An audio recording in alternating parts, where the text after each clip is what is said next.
Thank you, thank you. Thank you. Listen.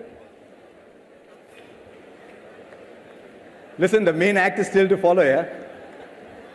You know, I was standing out there and I'm listening to the intro and I'm thinking, you know, when you got the big rock stars, the big rock show comes on, they send the other guys out to do the early acts. And then the main band comes out afterwards. I'm a little like that today, so the main band is somebody else. But it's wonderful. First of all, what is an undergrad college in Delhi doing with something as fabulous as this? I thought undergrad colleges were meant to be little classrooms, you know. Look at this. Sorry? You're postgrad. See there, postgrad as well. But this is wonderful. And I'm delighted that so many of you have come to listen to, well, for want of a better word, a tech star. And one of the things I'm going to be asking him, and maybe I should ask you first, actually, because yours is actually currently the only generation that matters in India. Others don't matter. We talk, you matter. So, no, that's true. I'm not trying to play to the gallery, don't worry. Because your generation can see through it right away, right? So who are the latest rock stars, man? Are the latest rock stars the movies or the cricketers or the technology stars? CEOs are the big rock stars. Gee, man, we're all in the wrong business. Okay, since you're all the rock stars, let me call him. He's sort of simple, like you and me. Went to college like all of us, maybe dreamt like all of us, and then just went and did some things, yeah, which I'm sure some of you are going to do as well. So since the verdict has come out loud and clear, let's call Sundar Pichai.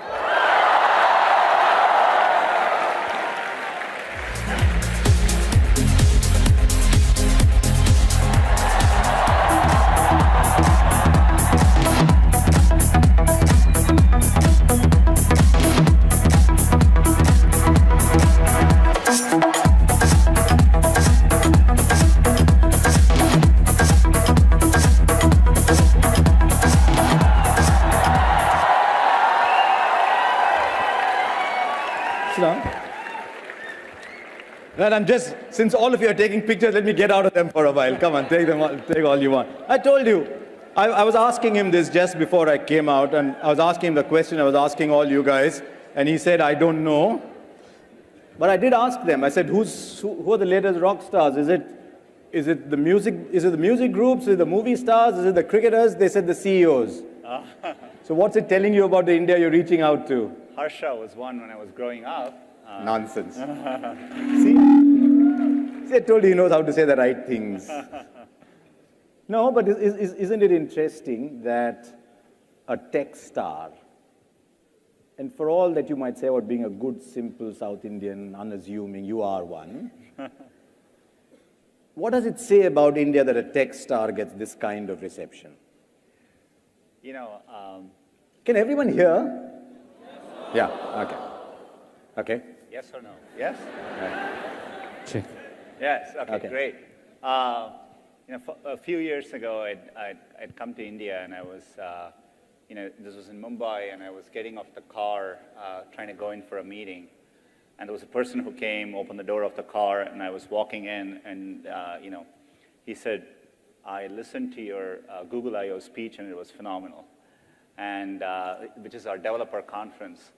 And, you know, it struck me, wow, there's no other country in the world where the person who came and, you know, helped me get out and go into the hotel had watched, you know, a technical speech like that. So I do think there's something unique about India that way. You know, I think people are interested in technology, which I think is great. You know, I couldn't ask for anything better. So thank you for that interest. Wonderful. But Sundar, you are a young man too. You still are, even if you're much younger than I am, but you still are. And a lot of people in this room are dreaming about tomorrow. It's a beautiful part of India that's in this room, and they're all dreaming about tomorrow. And it would be interesting to ask, what did you dream about? When when there was time to dream about tomorrow for you? Were you just sitting waiting to take on the world, or? There was, a couple things. I did, not for fun, but I did dream of, just like I'm sure like many Indians dreamt of being a cricketer. I used to be a huge... You did? Yeah, I used to be a huge fan of, sorry, I'm old, but I used to be a huge fan of Gavaskar, when he was playing. And later on Sachin when he played, but, so I always, had a dream. On a more serious note, I always loved technology growing up, and so I had dreams of just not exactly what I would do, but I wanted to, at that time, I used to read about what was happening in Silicon Valley, and I wanted to go be a part of it. So I didn't exactly dream a career as much as a destination and wanting to be there. Sitting in IIT Kharagpur, there was no Google then. No. Okay. You're sitting in IIT Kharagpur in a room that wasn't quite as fancy as this hall is, and there is no Google, so how are you keeping in touch with what Silicon Valley is doing, and how are you dreaming? And wow, I have to think about that for a minute. There was no internet too, and it was pre all that. Mostly reading, and my uncle had gone to the States, and I was interested in semiconductors and so on. And William Shockley, the person who kind of invented semiconductors, was from Silicon Valley. So I'd read a story about him staying, working through at Stanford close to Christmas Eve, and so stuff like that. So, for what I was interested in, I knew that that's where it was happening. But now, there's a new generation that's coming, and I feel the generation gap every few minutes. Yeah. But Google and you both have to stay relevant, not just to the people in this room, but to a generation earlier than them. So how do you stay relevant? How does Google always stay relevant? It's a good question. In the technology world, everything changes in such a fast pace. Given you were asking questions about when I went to school, in the 80s, the personal computers were just getting underway.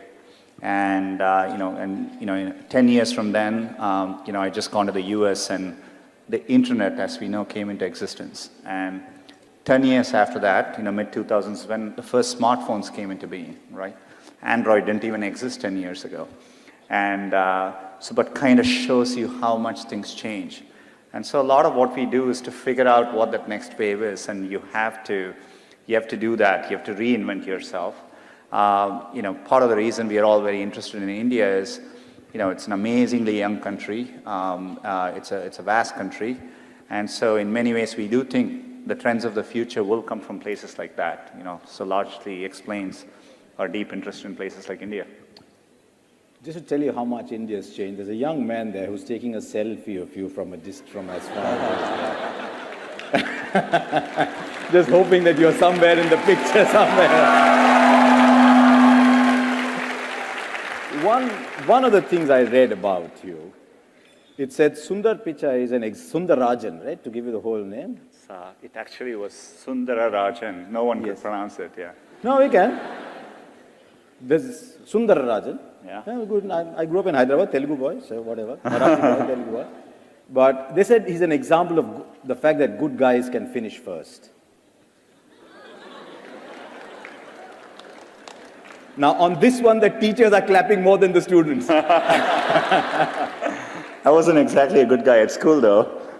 Well, a good guy doesn't necessarily have to be 98%. Just a good guy is a decent person. That's what I've been told about you. Don't believe everything you say. So are you...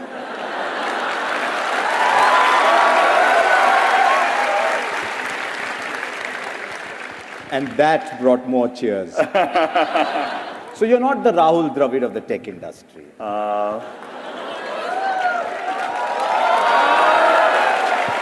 I don't know everything about Rahul, no, I'll but tell you what. I knew he had good technique. That's all I know about him. No, I'll tell you, a lot of us with a simple middle-class background, and I can relate entirely to what Sundar is saying, we find it very difficult to talk about ourselves. So maybe that question was was a little wrong. Is Google a fun place, or is it a place for workaholics? No, I think it's, it's a lot more balanced than people realize. It's an amazingly fun place. I think it is, I did feel like when I first went to Google, I was like a kid in a candy store, there is, you walk around, people are working on amazing things, and, and so really stretches your mind. One of the things we talk about in sport is that sometimes it's easier to get to number one than stay number one, and Google has done an amazing job of staying number one. Mm-hmm. How do you handle that challenge? Because when you are number one, everyone wants to be you. So how do you take on the challenge of staying number one? From our perspective, and I think it's true for in technology in particular, the world keeps changing, as I said earlier. So, a big part of what I focus on at any given time is making sure we are innovating and building products for the future. It's just got to be a normal course of how you think. And so, we are constantly thinking about what to do next. So, Android is very popular. People are using smartphones. But, I always sit and think about what is the next version of how people use computing, right? And so we are thinking about, things like virtual reality or augmented reality. So these are all new areas, but we are constantly thinking about it. And so you have to do that on a constant basis to push forward. Because Google's a great example. The tech world is littered with shooting stars that came up, that shot, that lit up the world, and literally like meteors went away. Google has been phenomenally successful in bucking that trend. Yeah, and I think we've always had a very ambitious mission. We wanted to organize the world's information and make it universally accessible. I think in the context of smartphones and how people use it around, if anything, that mission is even more relevant. There's a lot more information which people consume, so we want to do a better job of that. And we feel like we are in early days of that mission, with things like what we call as machine learning and artificial intelligence. We'll be able to do much better with all of these things. And so for us, the journey is just getting started. One of the reasons everyone here, I suspect, is excited to meet you is you are what they would like to be. An Indian who studied here, went overseas, and did what everyone would dream of doing. Is it mandatory even today, you think, for people in this room, for an Indian to go west to become a tech star? I hope not. I think one of the things which is exciting, I'm excited to be speaking here, is, I do think there are many, many different paths you take. And I think especially I was telling someone on the way over here, last week someone on Twitter tweeted to me and said, thank you on behalf of Indians, this was Indian American, but he tweeted to me and said, thank you on behalf of all Indian Americans for not being a doctor. And, showing other paths exist. And I hope it's the same. Being in the US, I find people take a remarkably varied number of paths. And, so I do think it's important to follow your dream and do something which you're excited by. So I think if you follow your heart and do what you like, you will always do much better. And so I don't think it matters that you're an engineer or you're in science, or it could be in any field.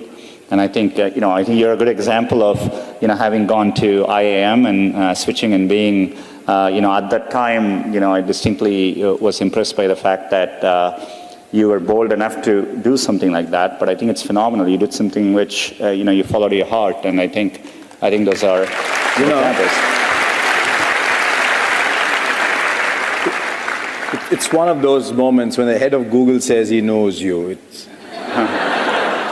It's like a friend of mine plays for Australia, Matthew Hayden. We became friends, and when Usain Bolt won the 100 meters, he was asked about his love for cricket, and he said, "My favorite's Matthew Hayden."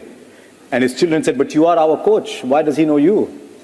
So anyway, yeah, because increasingly it's becoming easier to do what you want in this country, because you don't have to go through standard infrastructures and clearances. What Google has done is it's almost given flight to a lot of young dreams. Yeah. And that surely must please you enormously, that Google is now seen as this pathway almost. It's exciting for me to see. I mean, one thing I would add is it's not just doing, another thing I've noticed over time is, you will have many opportunities to reinvent yourself. And so, so I think it's worthwhile taking risks and trying to do something you're really, excited by. And if the first attempt you don't do it, you can try again, and things tend to work out in the long run.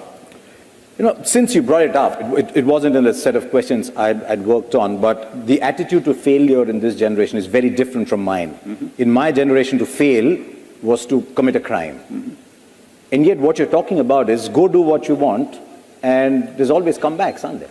That's right, yeah. And, I think that's how, in Silicon Valley, part of the reason so many people start up a company is, starting up a company and even having failed, you can wear it like a badge of honor, right? And I think that's important, culturally, risk is rewarded. I remember when I started working at Google, if I went and, people were discussing ideas, the other people who heard the ideas try to build on those ideas. They encourage you. So it's a culture of optimism. It's a culture of risk-taking, and I think that's really important. So, okay, just a couple before we start taking questions from everybody. You talked about cricket, but you tweet about Barcelona. I'm a huge, football fan as well,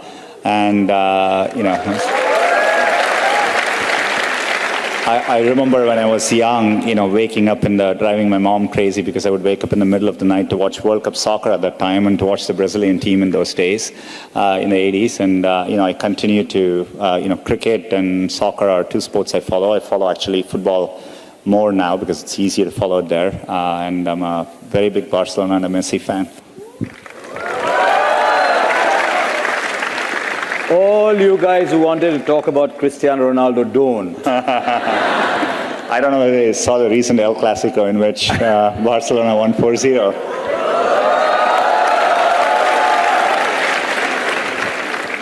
If there are any Real Madrid fans, they just have to keep quiet, right? You can't do anything. So Test cricket or T20, Sundar? Because he grew up in Madras, not in Chennai. Yeah, there you go. And Madras is as Test cricket as you can get. I was telling Harsha just before we walked in, I was fortunate enough to go and see most of you may not remember, but in the 80s, in 1986, we had it was a second tie test, I think, between India and Australia. And I was in the stadium then, and somebody had given me tickets because they thought the match was going to be a draw. But, I always thought Test cricket was amazing. I had the time to watch it then, too. But, I followed the transition to one days very, very well. T20s, I catch it, but it was something I didn't grow up with. So, I don't enjoy it as much as I do one day or Test cricket, but, it's exciting, okay, too. Since you're here, I'm reproducing a line somebody told me. They said, in the Google era, Test cricket is threatened. In the Google era? In the Google era. Where everything is at your fingertips, everything's moving so fast. Yeah. But some things stand the test of time. So yes, hopefully they do. I'm a big Test cricket fan anyway. Yeah. Okay, one last question before I throw open the questions for you. What next for Google? And I know I'm going to come back at the end to ask you that question separately too. But there's glass, there's cardboard, there's cars. Can Google make 150 kilometers an hour bowlers? If we could do that, I would just, secretly use it to just make myself the fastest bowler in the world.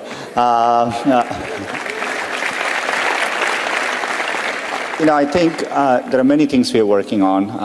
Things which I'm excited by are, most of what we do today in computer science is, by engineers coding, and these are hand-coded systems.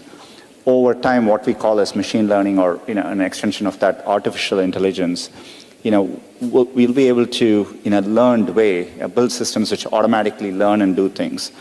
And that is, we already do it today. So for example, when you talk about self-driving cars, the way the cars recognize that it's a stop sign or pedestrian, these are machine learning. These are what we call as deep neural nets, and they automatically learn what they are doing. So these are incredibly powerful things to come in the future. And so I think we are barely scratching the surface. And things like that will apply to healthcare, many, many fields. And so, there's a lot left to do.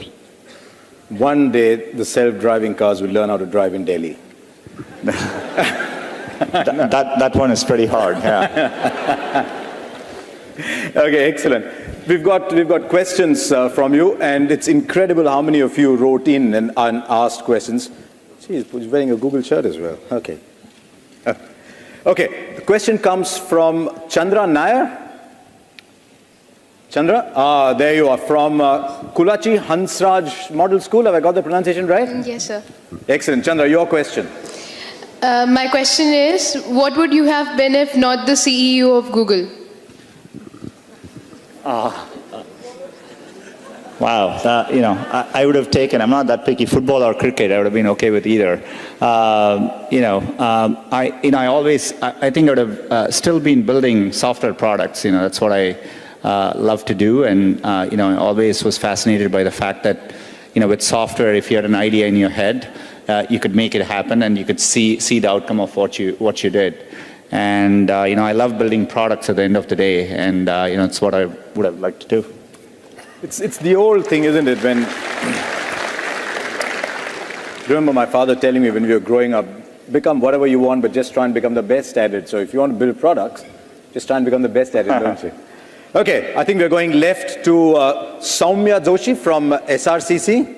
Hi, Soumya, I'm Soumya.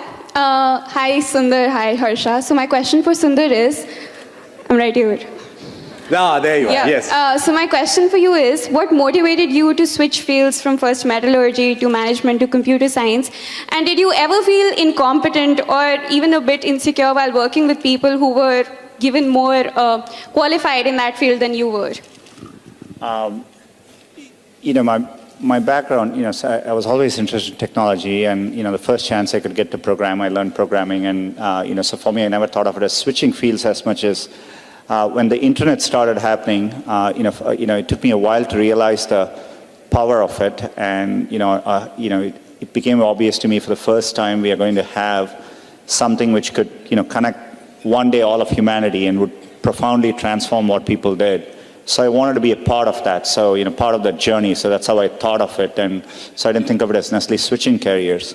To answer your second question, absolutely. I would actually encourage all of you. If at some point in your life, you have to work with people where you feel a bit insecure, right? That's essential, because that means you're working with people who are better than you and who are pushing you, right? And so I always encourage, if you actually feel very secure in what you do, that means you're doing something comfortable and you're not pushing yourself. And so there are many, many times I've felt working with people in a group, am I doing enough? These people seem much better than me, and I think that's an inherent part of learning.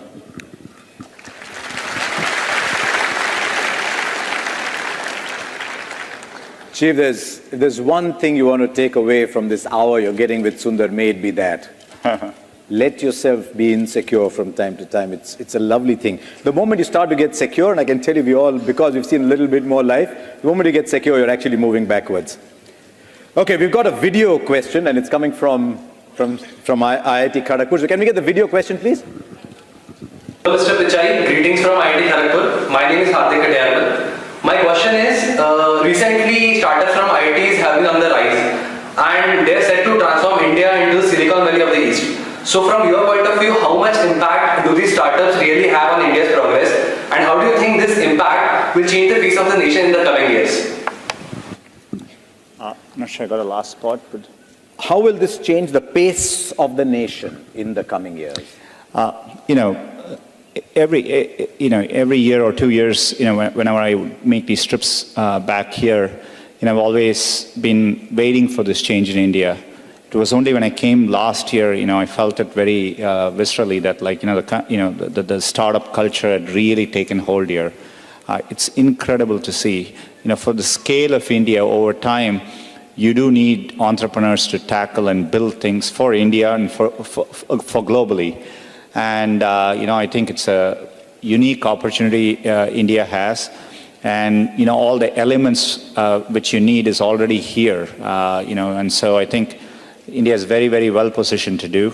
The entrepreneurs I meet, we had, as part of me being here, along with Rajan, who heads Google India, we hosted a set of entrepreneurs, and, I spent a bunch of time talking to them. When I see entrepreneurs here, they seem no different to me than the kind of people I meet in the Valley. So intrinsically, I think India can do the same kinds of things. And as the internet becomes more mainstream, people feel more confident, you have a much larger domestic market to tackle, that'll give you the confidence to tackle not just a local market, but global problems as well. So I think we're very well positioned. would it be fair to say that the number of entrepreneurs in a system is almost a measure of the confidence of a generation?